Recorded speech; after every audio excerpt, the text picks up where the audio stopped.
से रजिस्ट्रेशन किया जाता है और ट्रस्ट का क्या क्या रोल्स होता है, क्या क्या एम्स एंड ऑब्जेक्टिव्स ट्रस्ट में होना जरूरी है, ट्रस्ट रजिस्ट्रेशन करने के लिए क्या क्या डॉक्यूमेंटेशन चाहिए, ट्रस्ट कितने टाइप्स के होते हैं और ट्रस्ट रजिस्ट्रेशन करने का रीजन क्या होता है और ट्रस्ट रजिस्ट्रेशन करने के साथ साथ आपको क्या क्या बेनिफिट मिलने वाला है, इन सब सारे चीज के बारे में आज हम आप लोगों के साथ डिस्कस करेंगे।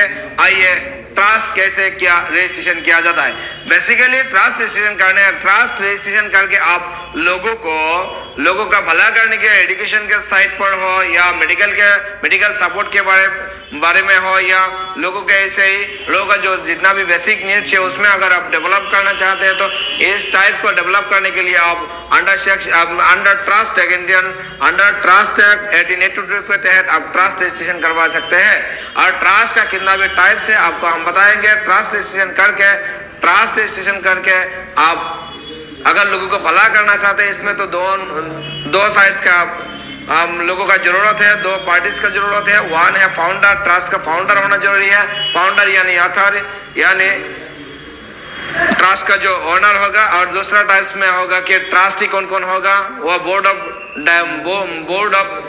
ऑफ ट्रस्टी कौन कौन होगा। इन दोनों पक्ष के साथ जो डीड होगा वही तो ट्रस्ट डीड कहता है। और ये ट्रस्ट कैसे रजिस्ट्रेशन किया जाता है, इन सब सारे चीज के बारे में हम बताएंगे। ट्रस्ट में दो पार्टी का जरूरत होता है, इन्वॉल्वमेंट जरूरी होता है। वन है ट्रस्टर और ऑथर और फाउंडर जो ट्रस्ट इस्टेब्लिश करता है, और दूसरा जो है वो है ट्रस्ट जो इंडिविजुअल ट्रस्ट के साथ जुड़े रहता है लोगों को भला करने के लिए, जिसके अपॉइंटमेंट दिया जाता है कि लोगों को भला करने, बेनिफिशियरी को सिलेक्शन करने के लिए, बेनिफिशियरी को ढूंढने के लिए और ट्रस्ट का काम आगे बढ़ाने के लिए जो लोगों को अपॉइंटमेंट दिया जाता है उन्हीं लोगों को बोलता है कि ट्रस्टी। और ट्रस्ट का जो भी टाइप्स है, trust three types of trust होता है। पहला वाला जो ट्रस्ट है वो है प्राइवेट लिमिटेड ट्रस्ट, और दूसरा टाइप जो है वो है पब्लिक लिमिटेड ट्रस्ट, और तीसरा जो ट्रस्ट होता है वो public cum private trust. Private limited जो ट्रस्ट होता है अर्थात व्यक्तिगत जो ट्रस्ट होता है, वो व्यक्तिकेंद्रिक जो ट्रस्ट होता है, वो जो ट्रस्ट है वो trust act Indian Trust act 1982 के तहत वो रजिस्ट्रेशन होता है। एक्चुअली ये जो प्राइवेट लिमिटेड जो ट्रस्ट है ये इंडिविजुअल्स को, specific individuals, families and close associates को डेवलप करने के लिए, सपोर्ट करने के लिए, मेडिकली हो, एजुकेशनली हो, यानी अदर बेसिक नीड्स को सपोर्ट करने के लिए ये ट्रस्ट का फंडा रहता है और एम्स एंड ऑब्जेक्टिव्स रहता है। और जो पब्लिक लिमिटेड जो ट्रस्ट है, actually public limited trust are typically created in the benefit of the general public. जो भी पब्लिक लिमिटेड ट्रस्ट है वो लोगों को भला करने के लिए ये ट्रस्ट रजिस्ट्रेशन किया जाता है।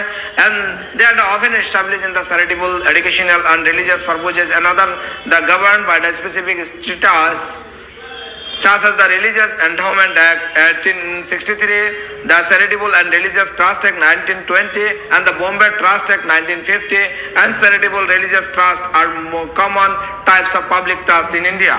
Basically, जो पब्लिक लिमिटेड जो ट्रस्ट है वो हर एक लोगों को, जनरल पब्लिक को भला करने के लिए ये ट्रस्ट रजिस्ट्रेशन किया जाता है। और इसका भी प्रावधान है Indian Trust act, the religious endowment act 1863 के तहत इसको रजिस्ट्रेशन किया जाता है। और दूसरा जो है the charitable and religious trust act 1920 के तहत भी रजिस्ट्रेशन किया जाता है, और बॉम्बे पब्लिक ट्रस्ट एक्ट 1950 के तहत भी ये चैरिटेबल पर्पस के charitable and religious trust registration किया जाता है। और ये थ्री टाइप्स के पब्लिक लिमिटेड ट्रस्ट है इंडिया में। और जो पब्लिक कम प्राइवेट लिमिटेड जो ट्रस्ट है वो ट्रस्ट का तरीका क्या होता है कि this type of trust both public and private purposes, it can utilize the income of the benefits of the public and specific individuals और families. This beneficiaries of the public cum private trust can be combinations of the public and private individuals. Basically जो public कम जो private trust है वो individuals को भी develop करता है, individuals को भी सपोर्ट करता है, और हर एक पब्लिक को भी सपोर्ट करता है। और बट द कॉम्बिनेशन और दोनों का कॉम्बिनेशन में पब्लिक एंड प्राइवेट इंडिविजुअल्स का कॉम्बिनेशन में ये ट्रांसफॉर्मेशन होता है, इसलिए इसको बोलता है कि पब्लिक कम प्राइवेट ट्रस्ट। और ट्रस्ट का रूल्स एंड रेगुलेशन और रेगुलेटरी अथॉरिटी कैसा होना चाहिए, लॉज ऑफ द ट्रस्ट, और ट्रस्ट का कानून कैसा होना चाहिए। और ट्रस्ट का बेसिकली इंडिया में लगभग मान लीजिए कि 95% ट्रस्ट रजिस्ट्रेशन होता है अंडर ट्रस्ट एक्ट इंडिया में लगभग 95% जो ट्रस्ट रजिस्ट्रेशन होता है वो अंडर ट्रस्ट एक्ट 1882 के तहत रजिस्ट्रेशन होता है। इंडियन ट्रस्ट एक्ट 1882 के तहत रजिस्ट्रेशन होता है। इसमें रजिस्ट्रेशन होने के बाद इनकम टैक्स एक्ट 1961 के तहत इसको टैक्स बेनिफिट मिलता है। और इंडिया में जो भी सोसाइटी रजिस्ट्रेशन एक्ट 1860 के तहत जितना भी एनजीओ रजिस्ट्रेशन होता है वो बस यानी सोसाइटी रजिस्ट्रेशन होता है, उन लोगों को भी वो सोसाइटी को भी ट्रस्ट एक्ट के तरह टैक्स बेनिफिट मिलता है। आइए जानते हैं कि आप लोग ट्रस्ट क्यों रजिस्ट्रेशन करेंगे, reason of for trust registration. Trust registration करने का वजह क्या होता है? The trust registration is a necessary for the following reason. Trust registration करने के लिए हम नीचे दिए गए कुछ वजह बताएंगे कि किस किस के लिए आपको ट्रस्ट रजिस्ट्रेशन करना जरूरी है। Basically trust registration ensure the proper regulations of the trust activities, ensuring the compliance with the laws and regulation, contributing to the better society. Actually trust registration इसलिए करना चाहिए कि प्रॉपर रेगुलेशन होना चाहिए कि ट्रस्ट एक्टिविटीज को अगर proper regulation के तहत अगर आप लोगों का भला करना चाहते हैं तो उसमें एक गवर्नमेंट एक रूल्स एंड नॉर्म्स के तहत आपको लोगों को भला करना चाहिए। और इसलिए लोगों को मदद करने के लिए आप एक एक्ट के तहत, इंडिया का ट्रस्ट एक्ट के तहत आप लोगों को अगर भला करेंगे तो आप लोगों को भला करना चाहते हैं तो ईच मामले में आप कुछ रूल्स एंड रेगुलेशन इन्वॉल्वमेंट करके आप ट्रस्ट रजिस्ट्रेशन करवा सकते हैं। क्योंकि इंडिया में लोगों को भला करने के लिए लोगों का कमी नहीं है। आप सिर्फ आप लोगों को भला करने के लिए ट्रस्ट के तहत भी आप लोगों को भला कर सकते हैं। The trust aim to promote the non commercial activities in the areas like art, science, commerce, education, and the environment, contributing to the better society।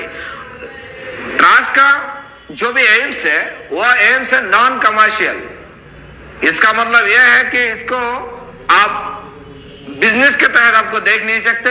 सिर्फ ट्रस्ट का मतलब होना, एम्स होना जरूरी है कि उद्देश्य होना यह जरूरी है कि आर्ट्स में, साइंस में, एजुकेशन में एंड एनवायरनमेंट को डेवलप करने के लिए, हमारा सोसाइटी को बेहतर करने के लिए, हमारा जो एग्जिस्टिंग सोसाइटीज है उसको बेहतर करने के लिए इन सब सारे मुद्दे में ट्रस्ट को काम करना जरूरी है। मगर ये नॉन कमर्शियल एक्टिविटीज होना चाहिए।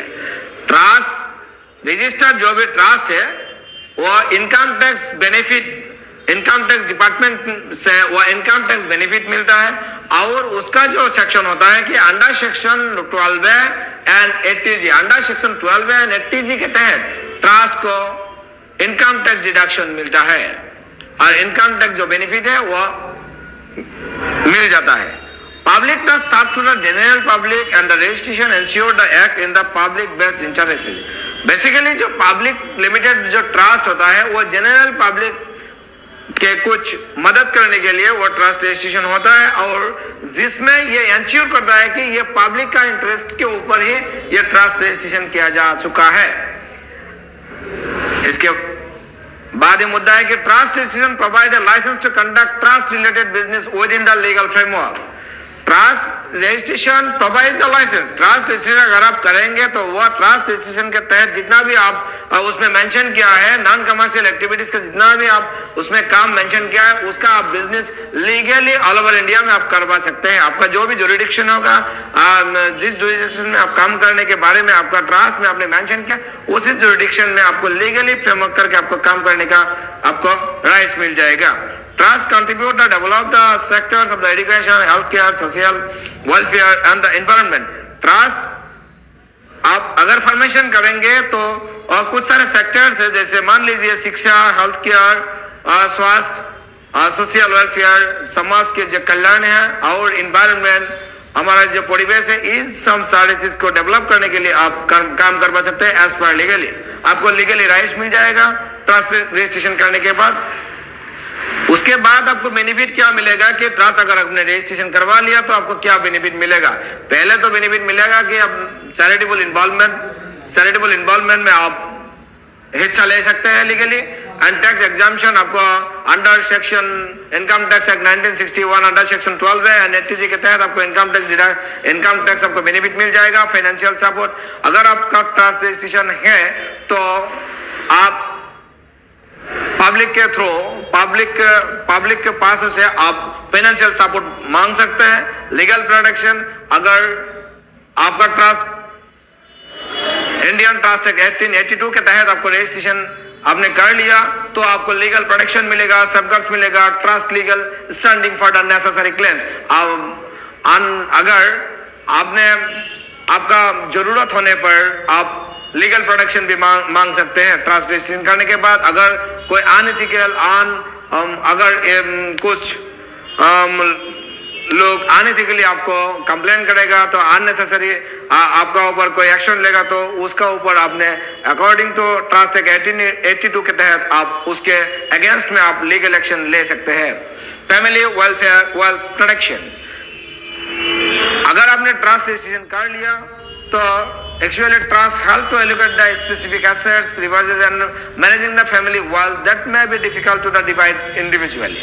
अगर आपको जरूरतमंद बंदे को मदद करने के लिए ट्रस्ट का प्लान होता है और ट्रस्ट का एम्स एंड ऑब्जेक्टिव्स होता है, इसलिए यह भी बोला जाता है कि फैमिली वेल्थ प्रोटेक्शन ट्रस्ट में जितना भी लोग इन्वॉल्वमेंट होगा उनका फैमिली वेल्थ का प्रोटेक्शन करने का भी जिम्मेदारी रहता है।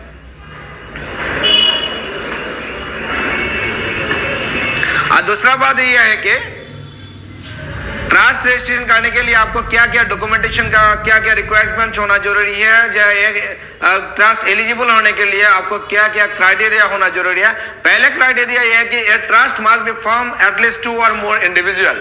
अगर आप ट्रस्ट रजिस्ट्रेशन करना चाहते हैं तो आपका पहला मुद्दा होगा कि आपको ट्रस्ट में 2 या ज्यादा बंदा का जरूरत पड़ेगा, 2 के नीचे एटलीस्ट 2 पर्सन का जरूरत पड़ेगा और 2 बंदा के नीचे एक बंदा कोई ट्रांसफॉर्मेशन नहीं कर सकता है according to the Indian Trust Act 1882 के तहत। The trust must be established in accordance with the provisions outlined in the Indian Trust Act 1882।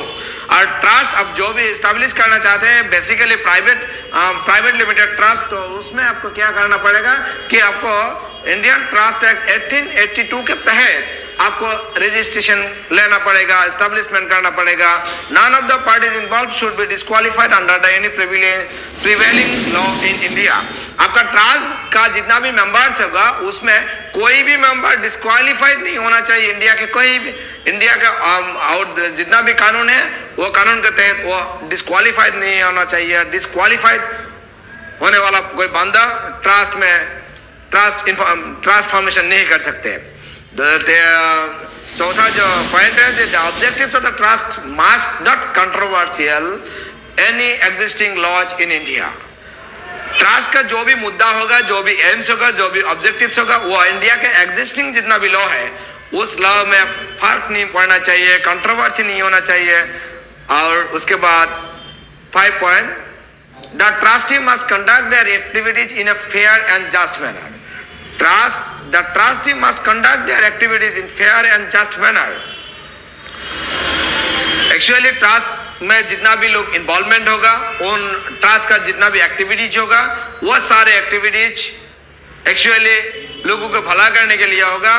The formation of the trust should not be contrary to public interested in any other applicable laws. The formation of the trust should not be contrary the public interested.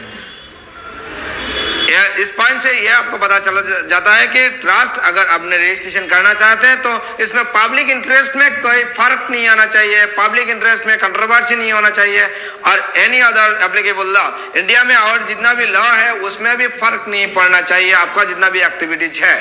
The activities carried out the trust must not cause harm any individual. आपका trust का जितना भी activities होगा उसमें लोगों को कोई harm करने वाला अगर कोई बात है तो वो नहीं होना चाहिए। The trust activities should align with the objectives stated in the trust deed. The trust activities should align with the objectives stated in the trust deed. The trust deed must be drafted appropriately, reflecting the genuine interest and the parties involved in the forming the trust. Trust अपने जो भी date अपने बनाएंगे, drafting करेंगे, वो appropriately design होना चाहिए। उसमें ट्रस्ट का हर एक पार्टीज का, ट्रस्ट का हर एक ऑब्जेक्टिव्स को, हर एक एम्स को उसमें क्लियरली मेंशन होना चाहिए। तीसरा, उसके बाद पॉइंट है कि trust has more than 2 purposes. आपका ट्रस्ट का जो भी ग्राउंड है वो वैलिड होना जरूरी है। आपका ट्रस्ट का जो भी गोल है वो रीजनेबल होना चाहिए। अगर आपका ट्रस्ट का गोल रीजनेबल नहीं है तो आपका ट्रस्ट रजिस्ट्रेशन नहीं हो पाएंगे। इसके साथ ट्रस्ट का कंटेंट क्या क्या होना चाहिए, आप लोग हम ये इंफॉर्मेशन देने के लिए अभी रेडी है कि आपका ट्रस्ट अगर आप रजिस्ट्रेशन करना चाहते तो उसका आपको क्या क्या कंटेंट आपको भरना चाहिए। A trust deed is a crucial document that outlines the care details, the provision of the trust. It encompasses the following clauses: period or term which of the trust will remain operation. आपका trust का कितने time तक आपका trust का काम continue रहेगा ये आपको मेंशन करना पड़ेगा। और ट्रस्ट का जो भी टर्म है और कितना टाइम तक आपका ट्रस्ट का जो रजिस्ट्रेशन है वैलिड रहेगा ये आपको मेंशन करना पड़ेगा आपका ट्रस्ट डीड में। The registered office address of the trust, आप जो भी ट्रस्ट रजिस्ट्रेशन करेंगे उसका ऑफिशियल जो एड्रेस है वो एड्रेस उधर में मेंशन करना पड़ेगा। द ज्योग्राफिकल एरिया और the region where the trust will carry out of the activities, आपका ट्रस्ट रजिस्ट्रेशन करने के बाद आप कौन सा ज्योग्राफिकल एरिया में, भौगोलिक एरिया में आप काम करेंगे, कौन सा स्टेट में काम करेंगे, कौन सा डिस्ट्रिक्ट में काम करेंगे, उसका डिटेल्स भी मेंशन होना जरूरी है आपका ट्रस्ट में। The goals and objectives that the trust aims to achieve, आपका ट्रस्ट का जो भी गोल्स है, जो भी एम्स है और जो भी ऑब्जेक्टिव्स है उसको भी क्लियरली मेंशन होना चाहिए आपका ट्रस्ट डीड में। Information about the person establishing the trust settler and details assets of the property being transferred to the trust, और ट्रस्ट का जितना भी प्रॉपर्टी है, ट्रस्ट का जितना भी प्रॉपर्टी है, जो ऑथर है, ट्रस्ट का जो फाउंडर है, जो सेटलर है, वो सेटलर यानी ऑथर यानी फाउंडर वो मेंशन करना पड़ेगा कि क्या क्या प्रॉपर्टी वो ट्रस्ट में डोनेट करने वाला है और सारे वो property transfer to the trust को ट्रांसफर करना पड़ेगा। Information about the board of the trustee including the membership qualification terms and tenure, आपका ट्रस्ट का जितना भी ट्रस्टी है, मेंबरशिप है, उसको उसका हर एक मेंबर का क्वालिफिकेशन, टर्म्स एंड कंडीशन, उसका कार्यकाल कितना दिन तक रहेगा, इन सब सारे चीज को मेंशन करना जरूरी है। The rules, responsibilities and powers of the trust, trust का रूल्स क्या होगा, रेस्पॉन्सिबिलिटीज क्या होगा, पावर्स ऑफ द ट्रस्टी और ट्रस्टी का पावर्स फंक्शंस क्या होगा वो भी मेंशन करना पड़ेगा। Procedure for amending the trust deed and provisions for the closure of the termination of the trust, the proceeding of amending the trust deed, trust deed को कैसे उसके आगे अगर फ्यूचर में जरूरत पड़ेगा तो आपका ट्रस्ट कैसे अमेंडमेंट किया जाता है, संशोधन किया जाता है, और the provision of closure trust कैसे बंद किया जाता है, और टर्मिनेशन ऑफ द ट्रस्ट और ट्रस्ट को कैसे टर्मिनेट किया जाता है, इन सब सारे चीज के बारे में क्लियरली मेंशन होना जरूरी है। The trust deed ensure that the trust operate in accordance with the relevant laws and regulation, trust deed ensure, trust deed में आपको वो इंश्योरेंस देना पड़ेगा, आपको एश्योरेंस देना पड़ेगा कि trust deed operate according to the relevant laws and regulation.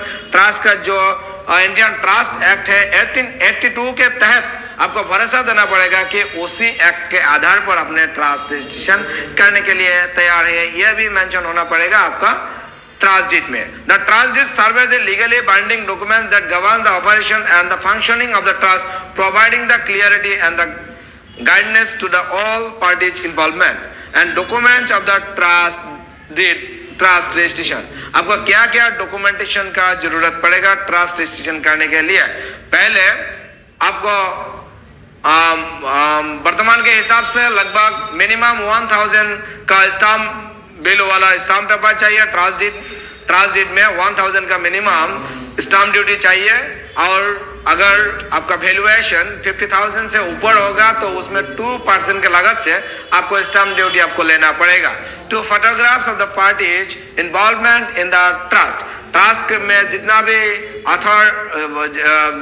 जितना भी ट्रस्टी होगा और जो ऑथर होगा उन दोनों तरफ का दो फोटोग्राफ चाहिए, उनका पैन कार्ड चाहिए, उनका एड्रेस प्रूफ, मान लीजिए उनका आधार कार्ड यानी दूसरा जो भी एड्रेस प्रूफ है वो भी चाहिए, identity proof of the individuals, और जो भी बंदा वो ट्रस्ट में इन्वॉल्वमेंट होगा उन हर एक बंदे का आईडी प्रूफ चाहिए, authentication from the partners if applicable.